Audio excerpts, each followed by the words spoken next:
Newspaper में, TV पे, बड़े बड़े होर्डिंग्स पे या किसी भी वेबसाइट पर जब भी हम किसी कंपनी के बारे में पढ़ते हैं तो एक टर्म हमारी आंखों से होकर जरूर गुजरती है और वो है PVT.LTD यानी प्राइवेट लिमिटेड। मतलब उस ऑर्गेनाइजेशन या कंपनी का रजिस्ट्रेशन प्राइवेट लिमिटेड के तौर पर हुआ है। इसका सीधा सा मतलब यही है कि कंपनी या वो ऑर्गेनाइजेशन किसी की व्यक्तिगत संपत्ति है जहां निजी या व्यक्तिगत स्टेक होल्डर्स उसके मालिक होते हैं। दुनिया भर में स्टार्टअप का कल्चर बहुत बढ़ गया है और इंडिया में भी ये चलन जोरों पर है। देश भर में लोगों के कुछ अपना करने की सोच जैसे जैसे आगे बढ़ रही है, बिजनेस के इस नए इकोसिस्टम में बूम आ रहा है और अलग अलग तरह के बिजनेस रजिस्ट्रेशन जैसे कि sole proprietorship, limited liability company और प्राइवेट लिमिटेड कंपनीज की एग्जिस्टेंस बढ़ने लगी है। आज क्विक सपोर्ट आपको फुल केस स्टडी के साथ बताएगा कि कैसे शुरू करते हैं एक प्राइवेट लिमिटेड कंपनी को। तो चलिए शुरू करते हैं। आसान भाषा में समझिए कि क्या होती है प्राइवेट लिमिटेड कंपनी। एक प्राइवेट लिमिटेड कंपनी एक जॉइंट स्टॉक कंपनी होती है जो इंडियन कंपनी एक्ट 2013 के अंडर या किसी और एक्ट के अंडर एस्टेब्लिश्ड की गई है। इस मॉडल में कंपनी के फाउंडर्स खुद अपनी इच्छा से कंपनी खड़ी करते हैं जिसका मिनिमम कैपिटल 1 लाख रुपए होता है। प्राइवेट लिमिटेड कंपनी खोलने के लिए कम से कम 2 लोगों की जरूरत होती है और प्राइवेट लिमिटेड कंपनी में मैक्सिमम 200 एम्प्लॉइज हो सकते हैं। एक प्राइवेट लिमिटेड कंपनी को अपने शेयर पब्लिक में या आम लोगों के बीच बेचने की परमिशन नहीं होती है। अगर कोई कंपनी में ये सारी खासियत है तो उस कंपनी को अपने नाम के एंड में प्राइवेट लिमिटेड यूज करना पड़ता है। अब जानते हैं कि क्या होती है प्राइवेट लिमिटेड कंपनी की विशेषताएं। अब आप जान गए हैं कि प्राइवेट लिमिटेड कंपनी होती क्या है, तो उसकी विशेषताओं पर भी जरा गौर फरमाते हैं। एक प्राइवेट लिमिटेड कंपनी में कंपनी के मेंबर्स या शेयर होल्डर्स की लायबिलिटी लिमिटेड होती है। इसीलिए मान लीजिए अगर कोई लॉस या नुकसान होता है तो कंपनी के मेंबर्स अपना शेयर बेचकर नुकसान की भरपाई कर सकते हैं, क्योंकि नुकसान होने पे भी पर्सनल शेयर्स पर कोई रिस्क नहीं आता है। कानून की नजर में एक प्राइवेट लिमिटेड कंपनी का अपना एक अस्तित्व होता है जिस वजह से इसके फाउंडिंग मेंबर्स की डेथ के बाद भी इसकी आइडेंटिटी बनी रहती है। कंपनी के सदस्यों की मृत्यु हो जाने पर या कंपनी बैंकरप्ट हो जाने पर भी कंपनी हमेशा के लिए एग्जिस्ट करती रहेगी। और जैसा कि हमने पहले भी बताया है कि मिनिमम 2 डायरेक्टर्स और मैक्सिमम 200 एम्प्लॉइज एक प्राइवेट लिमिटेड कंपनी में हो सकते हैं। प्राइवेट लिमिटेड कंपनी के फायदों की बात करें तो एक प्राइवेट लिमिटेड कंपनी खोलने की सबसे अच्छी बात यह है कि इसे सिर्फ 2 लोग मिलकर शुरू कर सकते हैं। वहीं एक पब्लिक लिमिटेड कंपनी खोलने के लिए 7 लोगों की जरूरत पड़ती है। साथ ही प्राइवेट लिमिटेड कंपनी में अपने मेंबर्स इंडेक्सिंग करने की जरूरत नहीं पड़ती, जैसे email ID, phone number, address या फिर शेयर की वैल्यू। और प्राइवेट लिमिटेड कंपनी को अपने मेंबर डायरेक्टर को लोन देने के लिए गवर्नमेंट से परमिशन नहीं लेनी पड़ती। लेकिन पब्लिक लिमिटेड कंपनी में लोन देने के लिए गवर्नमेंट का अप्रूवल अनिवार्य है, यानी कि मैंडेटरी है। प्राइवेट लिमिटेड कंपनी में सैलरी और अपॉइंटमेंट पर किसी भी तरह की कोई रेस्ट्रिक्शन नहीं होती है। और पब्लिक लिमिटेड कंपनी की तरह एक प्राइवेट लिमिटेड कंपनी को अपना प्रोस्पेक्टस भी इशू नहीं करना पड़ता है, क्योंकि प्राइवेट लिमिटेड कंपनी अपने शेयर पब्लिक को नहीं बेच सकती। इसीलिए पब्लिक को अपने बारे में बताना जरूरी नहीं होता। नॉलेज के लिए आप जान लीजिए कि प्रोस्पेक्टस वो डॉक्यूमेंट होता है जिसमें कंपनी के बारे में सारी इन्फॉर्मेशन होती है, जैसे कंपनी के डायरेक्टर्स कौन है, कंपनी की प्रोफाइल क्या है, कंपनी में कितने पैसे लगे हैं और बाकी सारी बेसिक इन्फॉर्मेशन। आइए अब जानते हैं कैसे शुरू करते हैं प्राइवेट लिमिटेड कंपनी को। अगर आप बिजनेस करने के लिए कोई कंपनी शुरू करना चाहते हैं तो अपनी कंपनी को प्राइवेट लिमिटेड कंपनी के तौर पर रजिस्टर करवा सकते हैं। रजिस्ट्रेशन करवाते समय जिन चीजों का ध्यान रखना चाहिए वो हम आपको डिटेल्स में बता रहे हैं, ताकि इन फ्यूचर जब भी आप रजिस्ट्रेशन करवाएं तो कोई भी गलती ना हो, क्योंकि रजिस्ट्रेशन और डॉक्यूमेंटेशन में हुई एक छोटी सी मिस्टेक से भी बहुत बड़ा नुकसान हो सकता है। तो चलिए जानते हैं प्राइवेट लिमिटेड कंपनी शुरू करने के क्या इंपॉर्टेंट रूल्स हैं। पहला है, कंपनी को चलाते हैं डायरेक्टर्स। जी हाँ, जब भी हम किसी हाई प्रोफाइल डेजिग्नेशन के बारे में सुनते हैं, जैसे CEO, फाउंडर या डायरेक्टर, तो चीजें हमें बहुत ही फैसिनेटिंग सी लगती है ना? लेकिन अगर आप अपना बिजनेस कर रहे हैं तो खुद की कंपनी में ये डेजिग्नेशन आपके नाम से भी जुड़ सकती है। एक प्राइवेट लिमिटेड कंपनी चलाने के लिए मिनिमम 2 डायरेक्टर्स की जरूरत पड़ती है, जिनमें एक आप खुद हो सकते हैं और दूसरा व्यक्ति आपका कोई फैमिली मेंबर या बिजनेस पार्टनर भी हो सकता है। अब कंपनी के डायरेक्टर के तौर पर 2 बातें आप बिल्कुल ध्यान रखिएगा। पहली बात तो ये कि हर डायरेक्टर का एक डीन यानी डायरेक्टर आइडेंटिफिकेशन नंबर होता है, जो कि मिनिस्ट्री ऑफ कॉर्पोरेट अफेयर्स से लेना पड़ता है। और दूसरी बात, 2 में से 1 डायरेक्टर को इंडिया का नागरिक होना चाहिए। नंबर 2, रजिस्ट्रेशन के लिए नाम भी जरूरी है। ये बहुत बेसिक है कि किसी भी चीज का नाम ही उसकी पहचान होती है, इसीलिए कंपनी एस्टेब्लिश करते हुए भी आपको एक नाम रखना पड़ेगा। लेकिन एक प्राइवेट लिमिटेड कंपनी का नाम सोचते टाइम 3 चीजें इंपॉर्टेंट होती है, जैसे कि कंपनी का मेन नाम, कंपनी का क्या काम या किस तरह की एक्टिविटी करती है, और प्राइवेट लिमिटेड कंपनी का इस्तेमाल।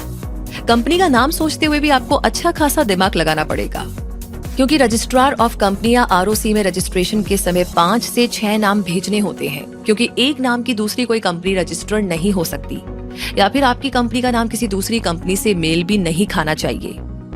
तीसरा है, कंपनी के लिए एक रजिस्टर्ड ऑफिस एड्रेस भी होना चाहिए। जी हाँ, जब आप मिनिस्ट्री ऑफ कॉर्पोरेट अफेयर्स के रजिस्ट्रार ऑफ कंपनी में रजिस्ट्रेशन की एप्लीकेशन डालेंगे, तब आपकी प्राइवेट लिमिटेड कंपनी के लिए एक रजिस्टर्ड ऑफिस एड्रेस भी देना होगा।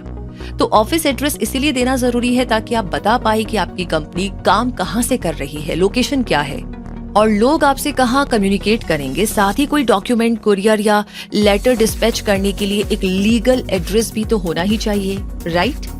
और इसी के साथ आगे नंबर 4 पर है digital signature certificate. Private limited company बनाने के लिए डिजिटल सिग्नेचर सर्टिफिकेट भी लेना पड़ता है। Digital signature certificate paper certificate के बराबर होता है, जो आपकी कंपनी की डिजिटल प्रूफ ऑफ आइडेंटिटी होती है, जिससे आप ऑनलाइन या इंटरनेट पर अपनी आइडेंटिटी साबित कर सकते हैं। क्योंकि फिजिकल डॉक्यूमेंट्स को हम हाथों से सिग्नेचर करते हैं, लेकिन किसी डिजिटल डॉक्यूमेंट या ई फॉर्म पर डिजिटल सिग्नेचर लगाना पड़ता है। डिजिटल सिग्नेचर सर्टिफिकेट ये बताता है कि कंपनी के बिहाफ से किया गया सिग्नेचर असली है। नंबर 5 पर जानते हैं कि किन डॉक्यूमेंट्स की जरूरत पड़ेगी। एक प्राइवेट लिमिटेड कंपनी रजिस्टर करवाने के लिए जिन डॉक्यूमेंट्स की जरूरत पड़ेगी, उनमें पैन कार्ड और पासपोर्ट चाहिए। इसके अलावा राशन कार्ड, आधार कार्ड, वोटर आईडी कार्ड या फिर ड्राइविंग लाइसेंस, इनमें से कोई एक दिखाना पड़ेगा। रेजिडेंशियल प्रूफ के लिए बैंक स्टेटमेंट या फिर इलेक्ट्रिसिटी बिल का होना जरूरी है। आप जहां भी ऑफिस खोल रहे हैं, वहां का नोटराइज्ड रेंटल एग्रीमेंट और प्रॉपर्टी ओनर से ली गई एनओसी के साथ साथ सेल डीड या प्रॉपर्टी डीड का होना अनिवार्य है। नंबर 6 पर आता है SPICE। Private limited company register करने के लिए मिनिस्ट्री ऑफ कॉर्पोरेट अफेयर्स ने SPICE यानी simplified proforma for incorporating a company electronically form introduce किया है, जिसके बारे में आप www.mca.gov.in पर डिटेल्स में पढ़ सकते हैं, जान सकते हैं। इस एक एप्लीकेशन को भरने से आपके 4 पर्पस सॉल्व हो जाएंगे, जैसे director identification number, reservation of company name, incorporation of a new company और application for PAN and TAN. तो साल 2015 के पहले तक कंपनी रजिस्टर करने के लिए कई अलग अलग तरह के फॉर्म्स फिलअप करने होते थे, पर अब इन्हें एक साथ मर्ज कर दिया गया है, यानी कि काम आसान हो गया है। नंबर 7 पर है registration fees. Private limited company register करवाने के लिए कई तरह के अलग अलग फीस या चार्जेस भी भरने पड़ते हैं, जिनमें डिजिटल सिग्नेचर सर्टिफिकेट के लिए 2000, DIN या डायरेक्टर आइडेंटिफिकेशन नंबर के लिए 1000 रुपए, 2500 रुपए की स्टाम्प ड्यूटी, 500 से 1000 रुपए तक नोटरी फीस, 1200 रुपए तक गवर्नमेंट फीस और 18% की GST लगती है। और ये सारे काम करवाने के लिए 3 से 4000 रुपए तक CA, लॉयर और दूसरे प्रोफेशनल्स चार्ज करते हैं। तो टोटल किया जाए तो मैक्सिमम 15,000 रुपए तक खर्चा आ जाता है। अगर आपके सारे डॉक्यूमेंट्स तैयार है तो ये सारे काम करवाने हफ्ते 10 दिन का टाइम लगेगा। मिनिस्ट्री ऑफ कॉर्पोरेट अफेयर्स ने चीजों को आसान बनाने के लिए जब से सिंगल एप्लीकेशन फॉर्म इंट्रोड्यूस किया है, तब से चीजें और भी आसान हो गई है। नंबर 8 पर है क्या है MOA और AOA। मतलब ये कि प्राइवेट लिमिटेड कंपनी चलाने के लिए मेमोरेंडम ऑफ एसोसिएशन और आर्टिकल्स ऑफ एसोसिएशन, ये दोनों ही चीजें बड़ी जरूरी होती है। MOA की बात करें तो कंपनी रजिस्टर करवाते समय इसे सबमिट करना पड़ता है, जिसमें बताया गया रहता है कि कंपनी के शेयर होल्डर्स के साथ कंपनी का रिलेशन कैसा है और कंपनी बनाने का मेन ऑब्जेक्टिव क्या है। वहीं आर्टिकल्स ऑफ एसोसिएशन ये बताता है कि कंपनी किस तरह ऑपरेट होगी और इसका पर्पस क्या रहेगा। ये दोनों डॉक्यूमेंट्स बनवाते टाइम किसी प्रोफेशनल से कंसल्ट करवा लेना जरूरी है और इन्हें बड़ी ही सावधानी से ड्राफ्ट करना होता है। एक बार जब सर्टिफिकेट ऑफ इनकॉर्पोरेशन मिल जाता है तो कंपनी अपने नाम पर बिजनेस शुरू कर सकती है। इतना याद रखिएगा कि पेड अप शेयर कैपिटल्स हमेशा कंपनी के करंट अकाउंट में डिपॉजिट होते हैं। कंपनी बनाने के साथ साथ कुछ लीगल रिस्पॉन्सिबिलिटीज भी आ जाती है, जैसे कि कंपनी बनने के 1 महीने के अंदर एक चार्टर्ड अकाउंटेंट अपॉइंट करना पड़ता है, जो कंपनी के लीगल इश्यूज में कंपनी को एडवाइस कर सके। इसके अलावा भी हर साल इनकम टैक्स की ITR 6 फाइल करनी होती है, साथ ही एनुअल रिटर्न और डायरेक्टर आइडेंटिफिकेशन नंबर की KYC भी हर साल बोर्ड ऑफ डायरेक्टर्स को भरनी पड़ती है। इतना सब कुछ जानने के बाद में अगला सवाल आता है कि क्या प्राइवेट लिमिटेड कंपनी बंद भी की जा सकती है? तो इसका जवाब है हाँ, लेकिन इसके लिए सभी बोर्ड ऑफ डायरेक्टर्स का अग्री होना जरूरी है। इसके लिए कंपनी को एक वॉलंटरी बाइंडिंग अप रेजोल्यूशन जारी करना पड़ता है, जिसके ढेर सारे सेट ऑफ रूल्स होते हैं। इसके अलावा एक कंपनी के शेयर्स बेचकर एक प्राइवेट लिमिटेड कंपनी को सेल आउट भी किया जा सकता है।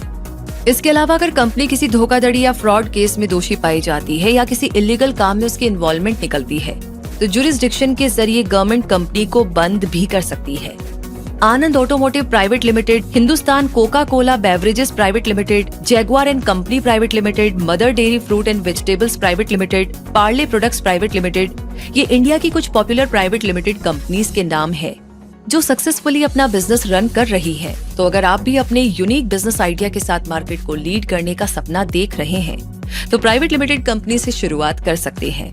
बाकी क्विक सपोर्ट की टीम को पूरी उम्मीद है कि अलग अलग बिजनेस टॉपिक्स और आइडियाज पे हमारा ये फुल केस स्टडी वाला वीडियो आपको पसंद आया होगा और आपके काफी काम आएगा। कमेंट बॉक्स में लिख करके जरूर बताइएगा ये जानकारी आपको कैसी लगी। इसके अलावा आप क्या जानना चाहते हैं, कोई और भी सवाल है तो प्लीज हमें जरूर बताएं। हम जल्द से जल्द कोशिश करेंगे उस पर वीडियो बनाने की और आप तक पहुंचाने की। साथ ही साथ इसे शेयर करना बिल्कुल ना भूलें। ऑलरेडी अगर आपने लाइक कर लिया है और जो भी आज हमारे साथ जुड़े हैं, हमारी फैमिली का हिस्सा बने हैं, सब्सक्राइब कर लीजिए क्विक सपोर्ट चैनल को। साथ ही साथ ये जो आपको बेल आइकन दिख रहा है इसे प्रेस कर दीजिए ताकि कोई भी ऐसी जानकारी आप कभी भी मिस ना करें। तो जुड़े रहिए क्विक सपोर्ट के साथ। रूबी आपसे मिलेगी बहुत जल्दी ही। तब तक के लिए यही कहूंगी, धन्यवाद।